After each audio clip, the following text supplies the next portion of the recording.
नमः शिवाय प्यारे साथियों, स्वागत है आपका फिर से एक बार हमारे चैनल वर्ल्ड ऑफ हैप्पीनेस में। तो आज का क्वेश्चन है कि how to get out of emotional breakdown.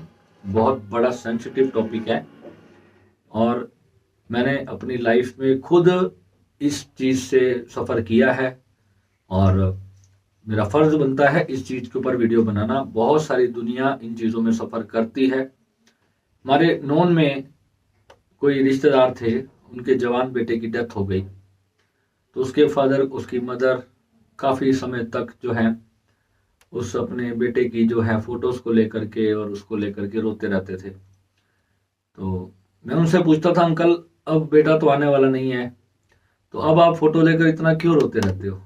तो उसने बड़ी प्यारी सी बात बोली, उसके फादर ने। उन्होंने बोला कि जो परमात्मा ने मुझे ये जो दर्द दिया है ना, मैं इस सजा को पूरी तरह से भुगत लेना चाहता हूँ।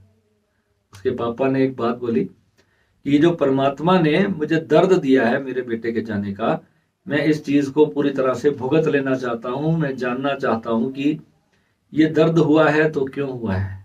मैं अपनी उस चीज को याद करना चाहता हूं कि मेरे किस कर्म की वजह से मेरा जवान बेटा यहाँ से चला गया। तो इमोशनल ब्रेकडाउन बहुत सारी तरह से हो सकता है। किसी का अपना कोई रिश्तेदार दुनिया से चला जाता है तब हो जाता है, या कोई आपका बहुत बड़ा सपना होता है जिसके लिए आपने बहुत सालों तक मेहनत की होती है, वो टूट जाता है। आपकी पढ़ाई के लिए आप बहुत मेहनत करते हो, लास्ट मोमेंट में पता चलता है आप फेल हो गए, या किसी थोड़े से नंबर से आप रह गए, आपको एडमिशन नहीं मिला। बहुत सारे सपने आपने सजाए होते हैं। किसी का प्रेम में धोखा मिल जाता है, किसी को बहुत क्लोज अटैचमेंट होती है और उसके बाद ब्रेकअप के बाद भी बहुत सारे लोग जो होते हैं वो इमोशनल इसमें ट्रबल में पड़ जाते हैं, ब्रेकडाउन हो जाता है उनका। तो यहाँ पे आज हम जो बात करने वाले हैं ये मेंटल लेवल पे कर रहे हैं, क्योंकि जब हम साधना में उतरते हैं, ध्यान में उतरते हैं, तो इसका सीधा सीधा संबंध हमारे इन चक्रास के साथ होता है और हमारे प्रारब्ध कर्मों के साथ होता है। जो हमारे कर्मा है पुराने, जो पिछले जन्मों के हमारे संबंध जुड़े होते हैं लोगों के साथ, तो वही व्यक्ति ही होते हैं जो हमारे इमोशनल ब्रेकडाउन का कारण बनते हैं। क्योंकि हम ऐसा योग लेकर के पैदा होते हैं, हमारे जीवन में वो प्रारब्ध लिखी होती है। हम उसके लाख कोशिशें करते हैं, उपाय करते हैं, किस तरीके से हमारे जीवन में ये चीजें ना आए। एस्ट्रोलॉजी पूरा पहले ही बता देती है कि आपके साथ ये चीज हो सकती है, आपको संभल के रहना है। मगर फिर भी जब घटने का समय आता है, तो उस वक्त बड़े से बड़े धुरंधर भी धरे रह जाते हैं। उस वक्त जो है वो कार्य, वो कर्म जो है आपके साथ, जो भी उसने बदला लेना है किसी इंसान ने, वो आपके साथ किसी ना किसी तरीके से वो अपना बदला लेकर आपके जीवन से चला जाता है और आपके हिस्से में आता है रोना, दुख, तकलीफ। ऐसी स्थिति में साधक कभी ध्यान में गहरा नहीं उतर सकता, वो कभी भी मोक्ष की प्राप्ति नहीं कर सकता, क्योंकि उसके अंदर फीलिंग ऑफ एंगर होगी, फीलिंग ऑफ रिसेंटमेंट होगी, बदले की भावना होगी उसके अंदर। और या फिर वो उसको क्षमा कर सकता है अगर उसका दिल बहुत बड़ा है और वो समझदार है, तो वो उसको थोड़ा सा भी ज्ञान है इस चीज का, तो वो अपने जितने उस व्यक्ति के साथ, जिसके साथ भी ऐसा हुआ, वो इस चीज को अंडरस्टैंड करे कि ये मेरा ही कर्म था। I take 100% responsibility for whatever I am facing today in this my life. अगर इंसान ने इस बात को समझ लिया तो वो उस कर्मा से मुक्त हो सकता है। ये थोड़ा कठिन होता है, किसी को माफ करना इतना आसान नहीं होता। जब कोई व्यक्ति आपके साथ बुरा करके जाता है, तो कुछ बार सिचुएशंस जो भी बनती हैं, ये सब ग्रह कर रहे होते हैं, ये सब यूनिवर्स कर रहा होता है आपके साथ। आपको कुछ पे बैक करना होता है जो आपने कभी किसी के साथ गलत किया होता है, तो वो व्यक्ति आपके जीवन में बदला लेने आता है। इस बात को समझ लेना।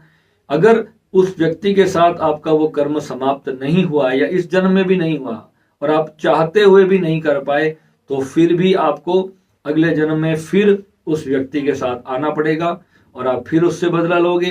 फिर अगर वो कोई रिसेंटमेंट भावना अपने अंदर लेके जाता है, वो कोई फीलिंग ऑफ एंगर लेके दुनिया से जाता है, तो फिर वो व्यक्ति आपके जीवन में आएगा और फिर ये खेल ऐसे ही निरंतर चलता रहेगा। ऐसे ही हमारे जीवन में हजारों लोग जुड़े होते हैं, कोई दो चार लोग नहीं होते। हजारों लोगों के साथ हमारे कर्मा होते हैं, हमारा लेन देन होता है पिछले जन्मों का, और इस जन्म में हम उसको चुकाने के लिए आते हैं। जो बच्चे आपके जीवन में आपकी सेवा करते हैं, आपके लिए आपका नाम कमाते हैं, तो वो वो बच्चे होते हैं जिनके लिए आपने पिछले जन्म में कुछ किया होता है कुछ अच्छा, तो वो आपको पे बैक करने आते हैं। और जो बच्चे आपके लिए गलत करते हैं, आपका नाम डुबा देते हैं, आपकी जीवन भर की जो दौलत है उसको जुए में हार जाते हैं, तो वो जो बच्चे होते हैं, ऐसे बच्चे जो होते हैं आपके जीवन में कष्ट बनने जो आते हैं, या कोई भी व्यक्ति हो सकता है, बच्चे, माता पिता, पत्नी, प्रेमिका, दोस्त, कोई बिजनेस क्लाइंट, कुछ भी हो सकता है, वो आपका बॉस हो सकता है जो आपको बहुत ज्यादा टॉर्चर करता है। तो ये जो चीजें होती हैं, ये सब आपके ही, हमारे ही पिछले जन्मों के कर्म होते हैं, और हमें इसको भुगतना होता है। तो साधना का मार्ग ऐसा है, साधना के मार्ग में धीरे धीरे सभी कर्म रिलीज होते हैं। और मेरे कुछ साधक पूछते हैं कि गुरुजी तब भी हमारे जिंदगी में तो ऐसा हो गया। तो ये चीज बाबा जी ने क्लियरली बताई हुई है कि कुछ कर्म ऐसे जरूर होते हैं जो हमें भुगतने ही होते हैं। ये बहुत बड़ा फैक्ट है। पूरी तरह से आपके सारे कर्म किसी भी साधना से समाप्त नहीं होते, किसी भी उपाय से सारे कर्म समाप्त नहीं होते। कुछ बहुत भारी पेन होते हैं, किसी की बद्दुआएं आपने इस पिछले जन्म में या इस जन्म में कहीं ली होती हैं, वो आपको कॉन्टिन्यूसली जो फीलिंग ऑफ कर्स, जो नेगेटिविटी आपके ऊपर डाल रहे होते हैं, वो आपके ऊपर या आपके परिवार पर, आपके बच्चों पर, आपके माता पिता पर, वो कहीं पर भी इफेक्ट कर सकती है। इसलिए कहते हैं जैसी करनी वैसी भरनी।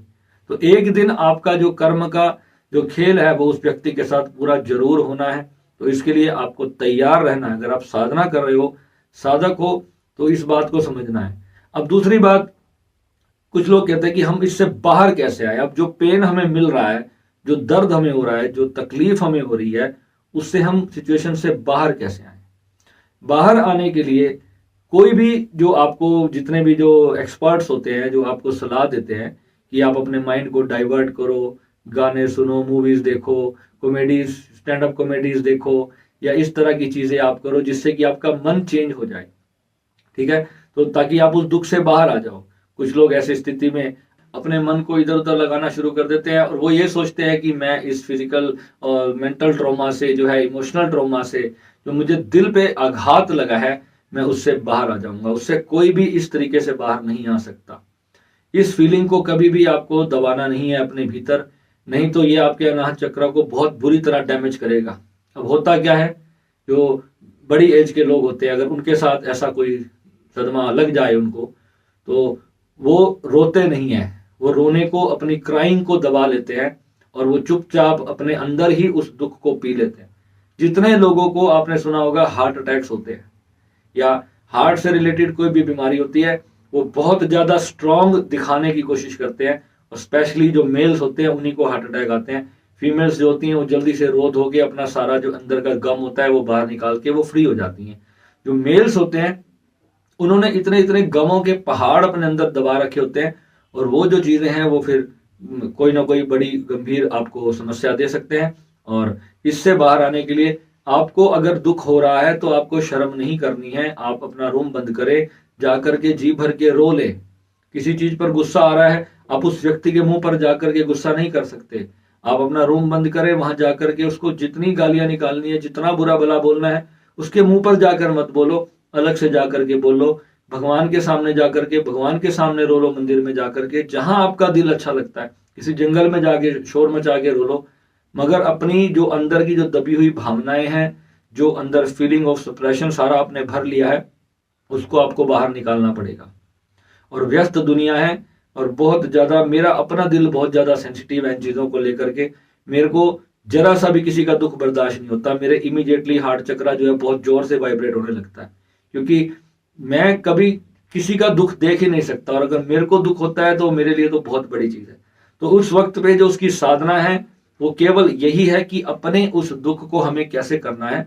हमें उस वक्त अपने दुख को देखना है कि कितना ज्यादा दुख मैं देख सकता हूं, ये मुझे चीज, उसको आप देखो, उस चीज को और कुरे दो। वो व्यक्ति आपको दुख दिए जा रहा है ना, आपको पता चल रहा है कि ये बंदा मुझे दुख दे रहा है, आप उससे और दुख मांगो, उससे और दुख मांगो।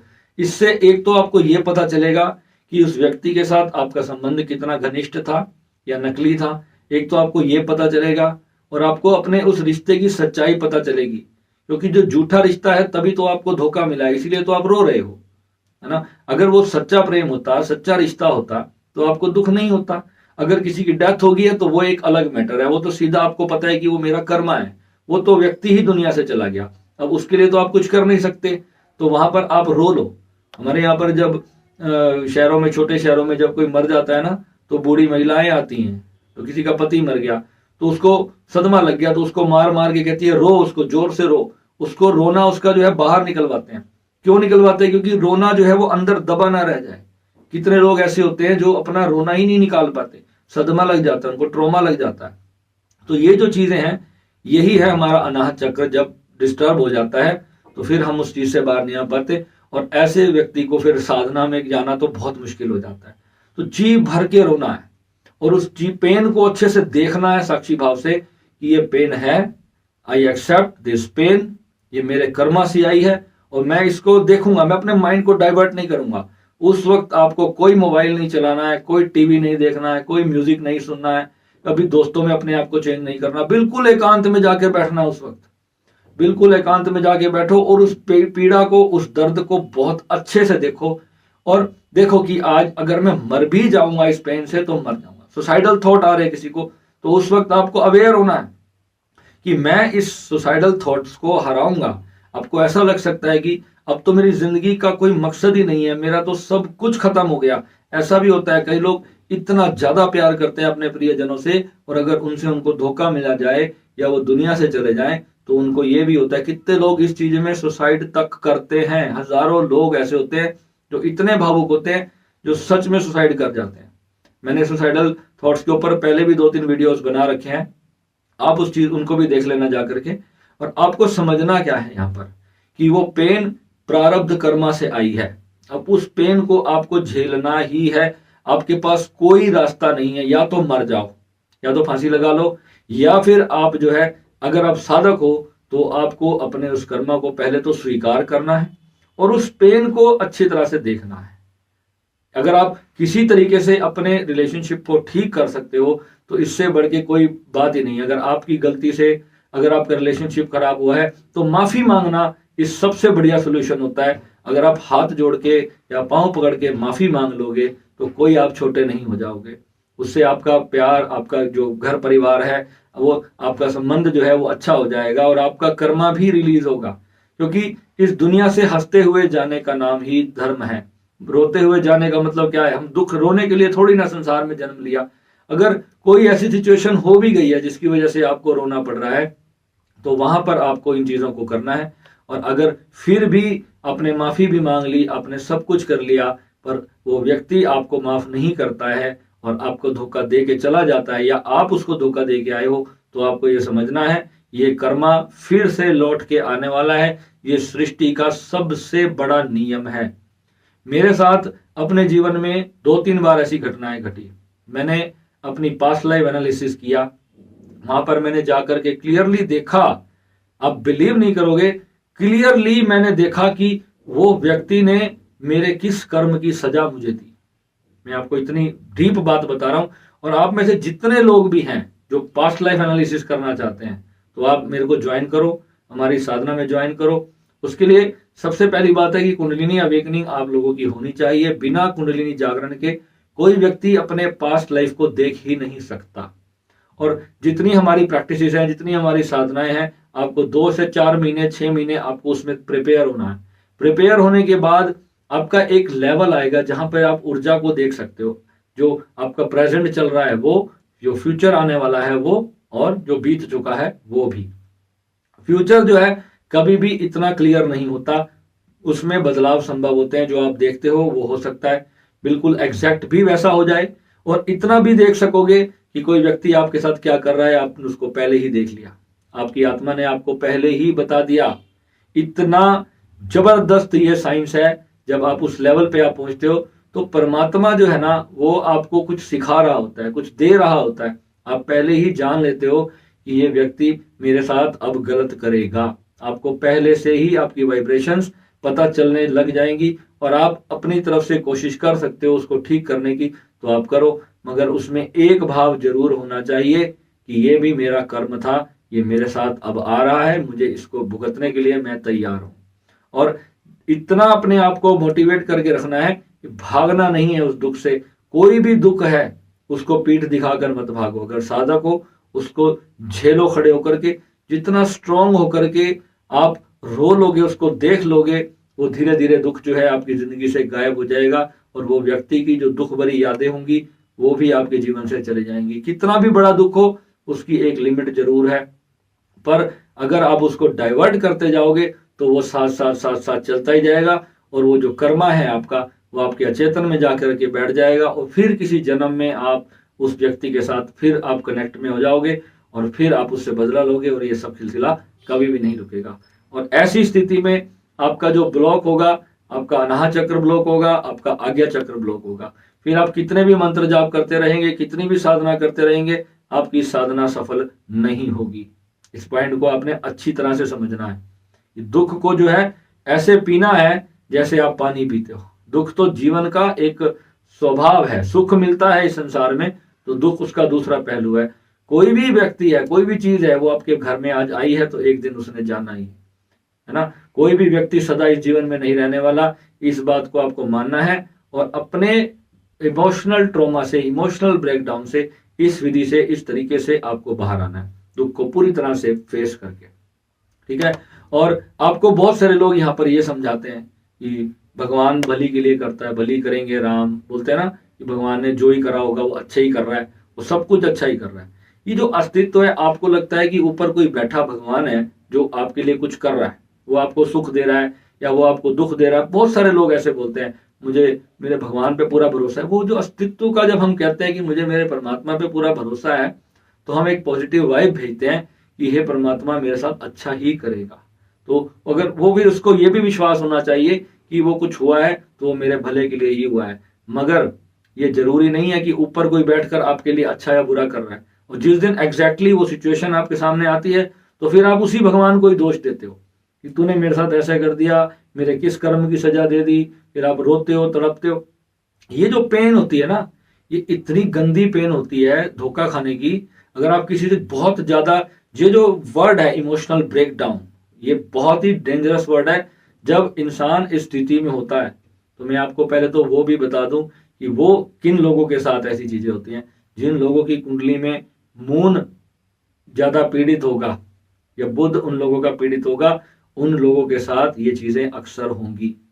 और उनको पता होना चाहिए कि आपकी कुंडली में, आपके जीवन में ये चोटें आपको लगनी है, क्योंकि ये आप अपना प्रारब्ध लिखा करके आए हो, यही आप ले करके सृष्टि में आए हो। तो आपने किसी, अब वो व्यक्ति कोई भी हो जिसने भी आपको चोट पहुंचाई, अब इससे आप कुछ नहीं कर सकते, आपके हाथ में कुछ नहीं है। अपना कमरा बंद करो, आराम से बैठ के जितना रो सकते हो उतना रो लो, क्योंकि भाव से अब शून्य हो जाओगे तभी आप परमात्मा में जाकर के लीन हो सकते हो। अगर दुख को अंदर पड़े रहने दोगे तो दुख जहर बन जाएगा और उस व्यक्ति के लिए भी आप बुरी वाइब्रेशंस भेजोगे तो उसका भी बुरा होगा और आपका भी बुरा होगा। तो इस तकलीफ से आपको बाहर आने का रास्ता आज मैंने बता दिया, आप इसको करके देखो। मेरे पास बहुत सारे ये वाले क्वेश्चंस आए हैं और पहले भी कई लोगों ने मुझे कॉल्स भी किए, भैया मेरे साथ ऐसा हो गया, मेरे साथ वैसा हो गया, मैं इस सिचुएशन से कभी भी बाहर नहीं आ पा। तो यही उसका बाहर आने का तरीका है। ध्यान में भी उतरोगे सब कुछ अच्छे से होगा, मगर इस चीज में वक्त जरूर लगता है। इमीडिएटली आप, कोई व्यक्ति आपके जीवन से चला गया, संसार से चला गया, तो इमीडिएटली उसको बुलाना इतना आसान नहीं होता। 2-4 साल का, 5 साल का समय भी लग सकता है कईयों को। वो अपनी अपनी भावुकता के ऊपर डिपेंड है कि आप कितने लेवल तक आप उस इंसान से जुड़े होते हैं। जो साइंस है इस चीज की, अगर मैं आपको बताऊं तो साइंस ऐसी है इस चीज की, अगर आप उस व्यक्ति को बहुत ज्यादा प्यार करते हो तो जितना ज्यादा प्यार आप करते हो ना, उतनी ज्यादा ही आपको दुख होने वाला है, क्योंकि बहुत ज्यादा इमोशनली आप उससे कनेक्ट हो, आपने उसको अपना सब कुछ मान रखा है। इस वजह से ही वो व्यक्ति जब आपको धोखा दे जाता है तो आपको उतने ही बड़े लेवल का धोखा, दर्द होता है। ठीक है। ये इतना जबरदस्त पेन होता है कि जैसे कि मतलब आपको, आपका गर्दन ही काट डाली किसी ने, आपके दिल को बीच में से चीर दिया किसी ने। ये इतना बड़ा पेन होता है। जो हार्ट सेंटर से जुड़े हुए आपके लोग होते हैं, तो प्रेम करना एक बहुत अच्छी बात है, मगर प्रेम में अहंकार नहीं होना चाहिए। अपने प्रेम को, अपने रिश्तों को, अपने परिवार को जोड़ के रखने के लिए आप जरूर अपने कर्म करो, मगर भीतर से आपको इस बात का पता होना चाहिए कि आखिर वो भी एक इंसान है, वो भी आपसे कुछ लेने आया था, कुछ पाने आया था। ठीक है। तो आप अगर महान व्यक्ति हो तो आपको क्षमा करना, क्षमा दान इस दुनिया का सबसे बड़ा दान है। और क्षमा करने के लिए आपको रोज यही साधना में बोलना है कि मैं उस व्यक्ति को क्षमा करता हूँ। रोज कम से कम 25 बार, 3-4 दिन, 5 दिन, 10 दिन आप ऐसे करोगे ना, तो वो आपके दिल से जो पेन है, वो दर्द है, वो सारा रिलीफ हो जाएगा। और फिर आप देखना आप इमीडिएटली कैसे आप गहरे ध्यान में उतरते हो। और अगर आपने ऐसा कुछ किया है, बुरा किया है किसी व्यक्ति के साथ, किसी भी सिचुएशन के अंदर किया है, तो वो आप जानते हो आपको उससे कैसे माफी मांगनी है या किस तरीके से आप अपने आप को माफ कर सकते हो। वो आपका अपना कर्म है, वो आपके साथ ही जाना है। और इसलिए मैं कहता हूं कि किसी का बुरा मत करो। जो भला नहीं कर सकते किसी का, तो कम से कम बुरा मत करो। बुरा करने से हमारा ही जीवन खराब होगा। ठीक है, तो आई होप आपको समझ आ गई बात। मिलेंगे अगले वीडियो में। नमः शिवाय।